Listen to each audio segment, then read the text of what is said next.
How's it going, hockey fans? Data coming at you with a quick DataCast live reaction, first thoughts, unscripted, to the first big trade of the trade season, with Josh Manson going from the Anaheim Ducks to the Colorado Avalanche for Drew Helleson and a second-round pick at 50% retained salary.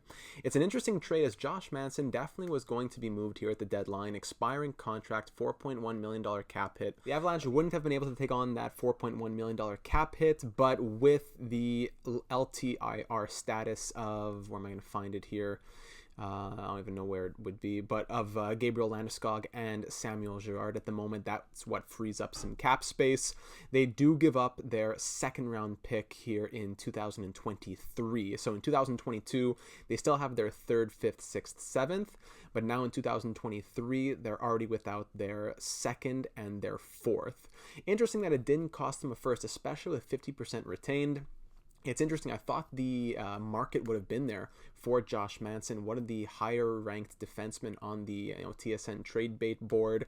He has spent his entire career with the Anaheim Ducks, 453 games played, 9 points in 45 games this year. Obviously not an offensive player, a defensive defenseman, 113 points, 431 penalty minutes in his career. A former 6th-round pick of the Ducks in 2011, so it definitely hurts to lose him. Who knows where he goes after this season, but the Ducks did get a nice return for him. And I guess, the door is open if he ever wants to come back. It wouldn't be the first time that you see a unrestricted free agency go to another team then come back. But just to say, he's been a huge part of the team, alternate captain. Getting into why Josh Manson is a great player and why he's a great pickup for the Colorado Avalanche, looking at some of the advanced analytics over here. Over an 82-game average, what I always like to look at is the 82-game average. He is good for 196 hits, 91 blocked shots. This year, pulling out the calculator very quickly here, 82 divided by 45, multiplied by 116. That was a pace of, what?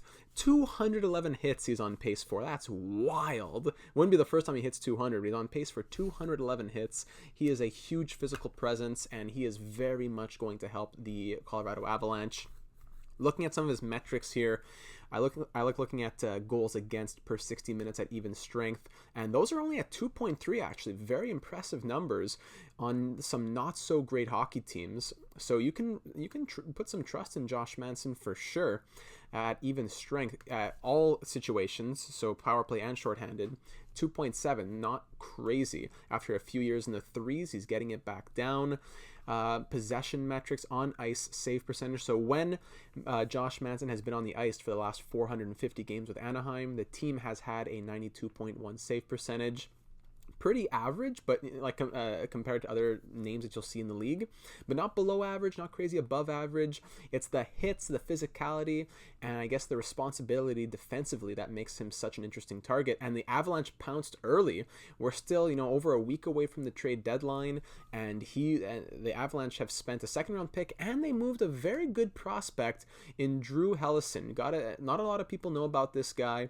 He played on Team USA at the Olympics. He's playing at Boston University.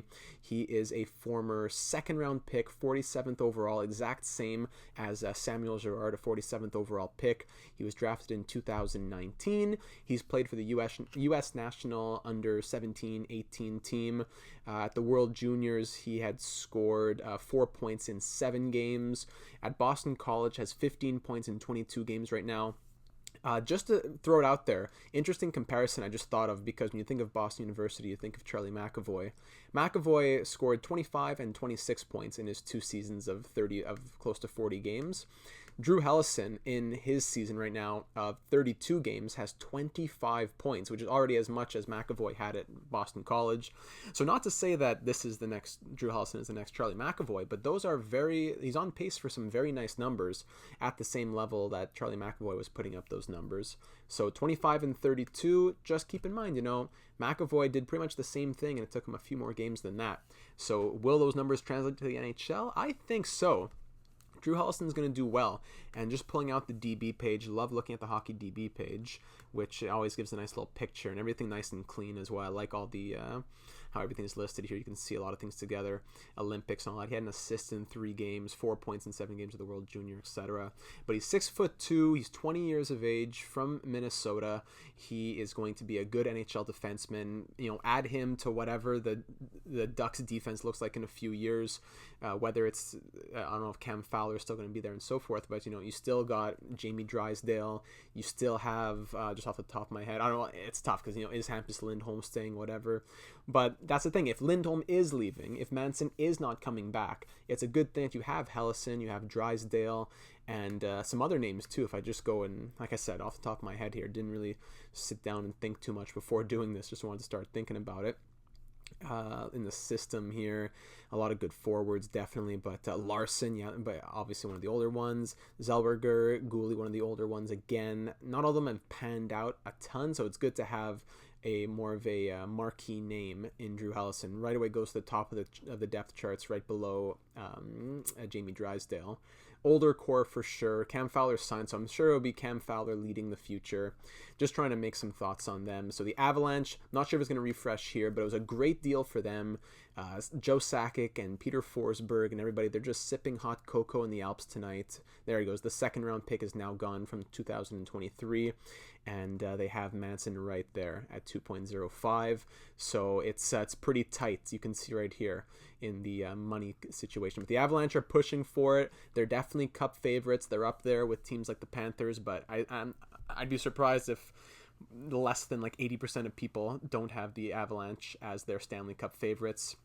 How often does the best team in the league go on to win the cup? Not super often, but I'm a fan of the Avalanche. They've been my second team. As if you know me on this channel, you know I'm a Canadiens fan, but the Avalanche have been my second team ever since the mid-2000s. So I've seen them go through a lot of hard times. So I'm really happy to see them doing well. And to think that it didn't cost them a 2023 first is a big deal as well. But when you look at the prospect they got back, the Anaheim Ducks, I think it makes sense for why they only had to give a second. And a second isn't anything to sneeze at. That'll become more value when come the 2023 draft. So all that to say, the Anaheim Ducks and the Colorado Avalanche making a big deal here in the NHL leading up to the trade deadline. It's a big move. The NHL has been put on notice. The Colorado Avalanche are serious. The market has been set as well. If you want a big D-man like Josh Manson, it's going to cost you a high-end prospect and a second, maybe a lower-end prospect and a first, but that looks to be the price tag right now for a UFA expiring contract of a high-end defenseman such as Josh Manson. So that's it for my quick thoughts on this trade. Be sure to leave a comment down below. What do you think about this trade, the price tag, and what does it mean for the market moving into the trade deadline? Do the Avalanche just push themselves even further to number 1 status for cup favorites? Should they have waited and got something else? What do you think about the price tag for both sides? Who wins? Who loses? I'd love to read all your thoughts down below. Thanks for taking the time to tune into these quick little thoughts here as it's just breaking news in the NHL. And hey, if this is your first time discovering the channel, be sure to check it out. Consider subscribing. We do NHL 22 franchise mode, FIFA 22 career mode, and other videos including NHL redrafts of certain classes of players, which will include a new one, the defensive class of the, can't spoil it yet, class coming out later this week. So hey, thanks for taking the time. Big move in the NHL. I won't be able to make a reaction or analysis video of every trade that's made, especially if it's during the workday, but fortunately here it is. This trade was made here in the evening. So let me know your thoughts. Thanks for taking the time. See you in the next one.